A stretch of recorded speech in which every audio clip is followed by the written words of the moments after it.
Welcome to Different Makes a Difference, where we discuss investment matters that matter to everyday investors. Join Odlum Brown's equity analysts as we examine pertinent topics in today's markets and look at things a little differently. Odlum Brown is an independent Canadian investment firm. We provide integrated wealth management solutions to help clients achieve their financial goals, and we've been doing so for over 100 years. Join us for some lessons we've learned along the way that can make a difference for the future.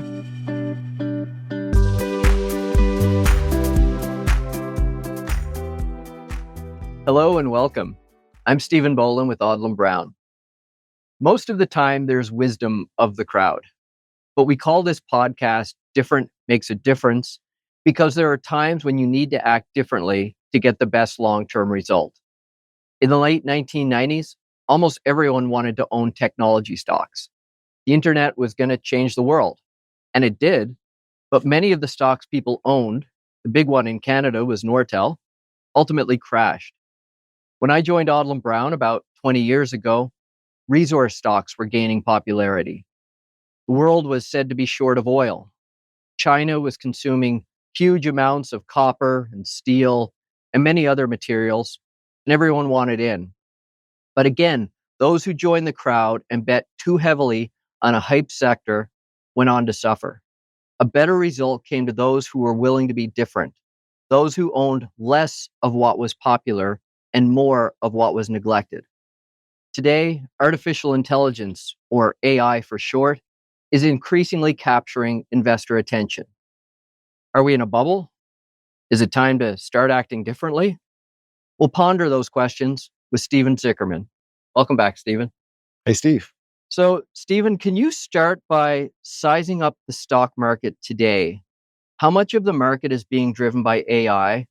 And why are investors getting so enthusiastic about AI-related companies? Those are great questions, Steve. I think we should preface or start the conversation by noting that we're not making predictions about where the market is going. We're also not trying to time the market. Really, what we want to do is prepare as opposed to predict. But the market is clearly being driven by these AI-related companies. ChatGPT, that was developed by OpenAI, was introduced into the market in November of 2022. And since then, approximately 3/4 of the S&P index returns have been driven by AI-related stocks. So there's a lot of talk about whether we're in a bubble or not. And I think all this talk about whether we're in a bubble is, I think there's a healthy amount of skepticism that's in the market. And usually what I remember from the dot-com boom was that nobody was questioning whether we were in a bubble. Everybody said you had to own what at the time was called the new economy stock versus an old economy stock. So I think there's a fair amount of skepticism. We are approaching positioning in AI and AI-related names with a little bit of a lighter weight. But we recently published a newsletter talking about this idea about a bubble. And it was a follow-up to a newsletter that we put out in 2017, where there were similar concerns that there were too few stocks that were driving the market. There was too much concentration. And we pointed it out at the time that there were really great companies with great fundamentals. In hindsight, it would have been a mistake not to own those stocks. Today, when we fast forward and look at the environment, we note there's a couple red flags, which I know we'll get to, but still, we're not trying to make any bold predictions. We're just trying to really observe the present. Yeah, I want to pick up on those red flags that we're starting to see. And the recent monthly Odlum Brown newsletter, you wrote and you highlighted some of those red flags. One was capital intensity. Can you tell us what does that mean and why has that caught your eye? Well, capital intensity, if we're going to define it, really refers to how much money a business needs to spend on physical assets, things like servers with respect to AI or warehouses in order to generate additional revenue. Now, when you think about a software company like Microsoft 10 or 15 years ago, it's a great business because you develop the software once and you sell it many times, you improve it, and there's pricing power. So it's a really high margin, doesn't require a lot of capital in order to generate additional revenue. If we were to contrast software with AI and AI infrastructure, it requires tremendous upfront investment. You have to go buy real estate, you have to build data centers, you have to use really expensive computer chips to run all the model training and subsequent AI inference after the fact, these businesses require a lot more capital to generate new revenue. And when we compare the amount of capital these businesses are spending, the levels are really comparable to other bubble peaks, similar to AT&T and the telecom boom in the late 90s, as well as ExxonMobil and the shale boom in 2014. So big investments in capital assets, which is different than the past. And that brings on more cyclicality too, I believe. Absolutely. That's a great point about cyclicality, in that when you're spending much more capital to generate additional revenue, you're much more sensitive to the business cycle. And capital intensive businesses tend to trade at lower multiples, valuation multiples, than less capital intensive companies. So we've transitioned from less capital intensive to more capital intensive. Yet I think the valuation multiples have gone up, haven't they? That's right. So people are really excited about what may or may not unfold, while the quality of these underlying businesses, while still being good, have gone a little bit worse. Okay. Another topic that you mentioned in the newsletter, and I know I've seen a lot of newspaper articles on it, is this concept of circular deals. Tell us what that means and what's going on there. Yeah, I'll give you an example. Let's say I invest in your company and you agree to buy products for me. So I am, in essence, financing your purchases to some degree. Now, this is not necessarily a nefarious thing, in the sense that there are lots of industries that will help finance their customers' purchases, particularly when they're large ticket items, like cars, for instance. But I think, again, what we notice is that there's new deals every day being announced, whether it's NVIDIA or OpenAI, where there's investments in the form of equity with agreements to purchase product on the back end of that. In finance terms, what's called related party transactions. And these are the types of things that we've seen during past peaks. Give us an example. Well, sure. Well, just this morning, Microsoft announced a new strategic partnership with both NVIDIA and Anthropic. And in turn, Anthropic committed to purchasing investment compute from Microsoft Azure, which is Microsoft's cloud business. And we see these kinds of announcements every single day. You mentioned Nortel in the introduction. I remember back then, it turned out that Nortel was funding some of its customers' purchases. So it's not necessarily a bad thing per se. It's just these kinds of deals typically give the illusion that demand is greater than what it actually is. And the last point you raised in the newsletter was an increase in speculative activity. What were you getting at there?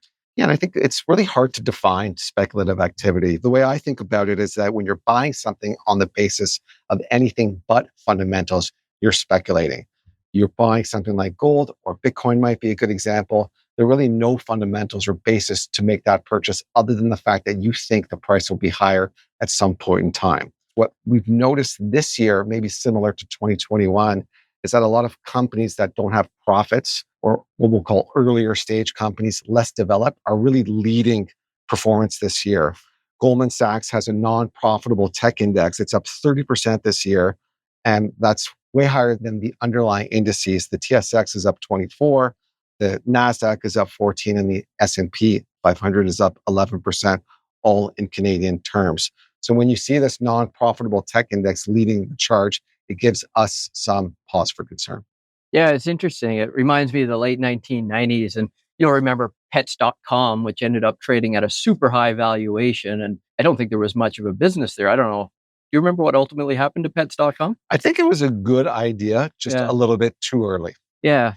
But I remember I was living in Newfoundland at the time, and everybody wanted to own technology stocks. And these discount brokers were opening and people were putting trades in. And I remember being in stores watching the NASDAQ flying higher on TV screens and such. It was quite the mania. And I kind of want to go into that. It was based on the premise that there was a lot of infrastructure being laid to support the growth of the internet, which was a sensible theme.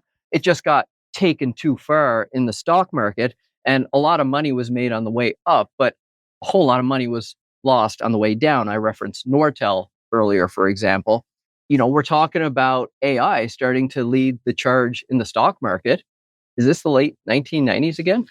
I think comparisons to the late 90s are a little bit unfair, in that the boom was spectacular from 1995 to the top of the market in 2000, the NASDAQ went up 500%. 500% in 5 years.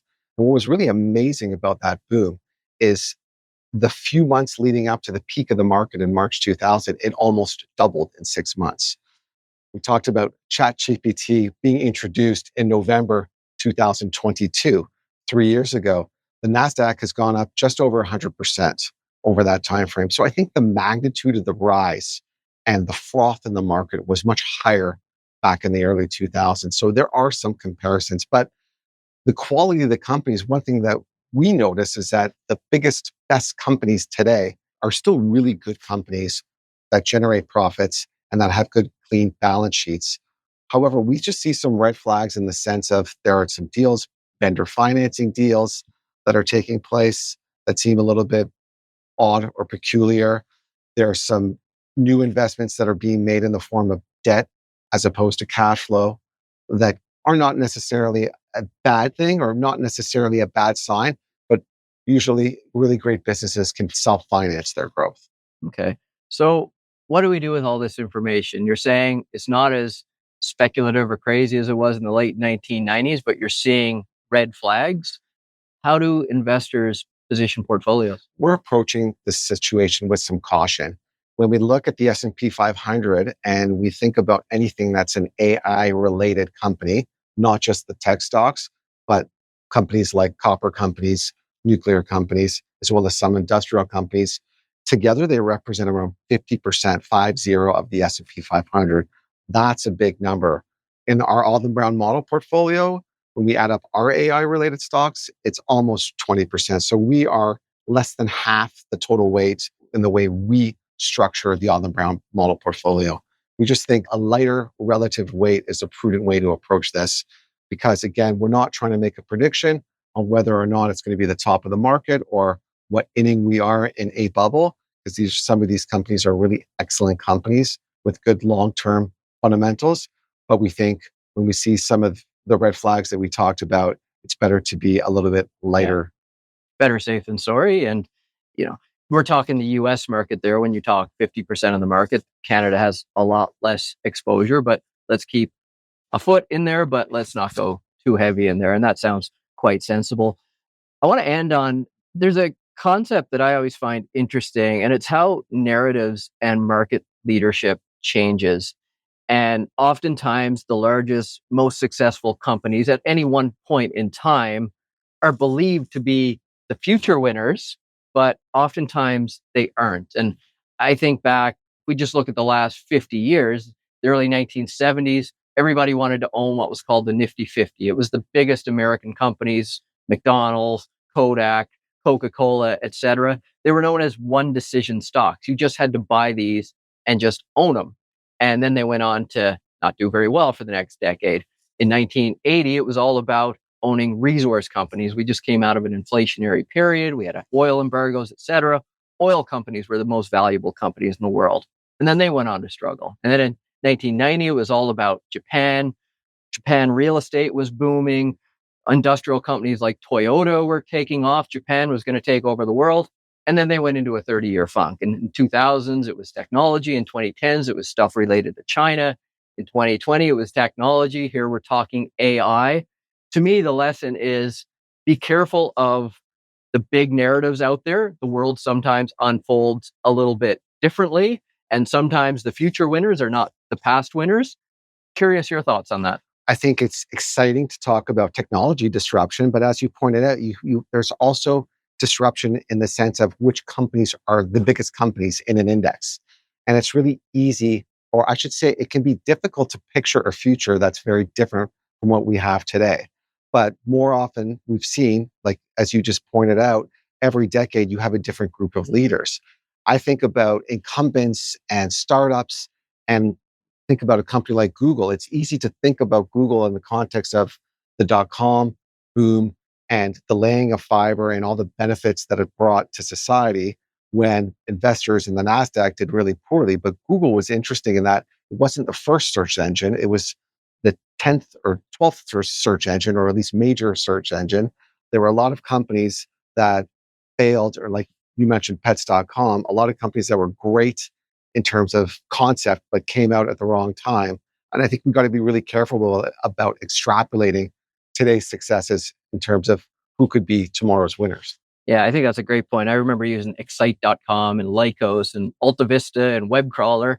And now all I use is Google. Right. So time will tell who some of these future winners will be. But I think that was a great discussion. So I want to wrap up with a quote.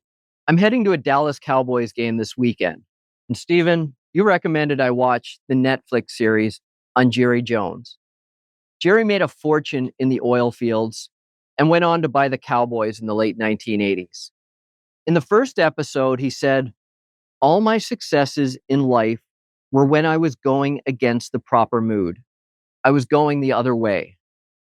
We too have had success by selectively going against the crowd. The late 1990s, we were underweight technology. In the years around 2010, we were underweight resources. It was painful at times as those stocks were going up. Our timing was not perfect, but ultimately it worked out. Today, we see increasing reason to be a little bit more cautious on AI-related stocks. Having exposure still makes sense, but don't get carried away. We may be at another juncture where being different could make a difference. Thank you for listening. We hope you enjoyed. If you did, please follow us or hit the like button. Hope you're all doing well, and we'll chat again soon. Thank you for listening to another episode of Different Makes a Difference. Just as every individual is unique, so are your financial circumstances. Be sure to talk to your professional advisors for advice related specifically to you. Our podcast is for general information purposes for Canadians only. The views expressed are those of the presenters and may not reflect the opinions of Odlum Brown. Be sure to check out our full disclaimer and subscribe to the podcast at odlumbrown.com/differentmakesadifference. Odlum Brown is a member of the Canadian Investor Protection Fund.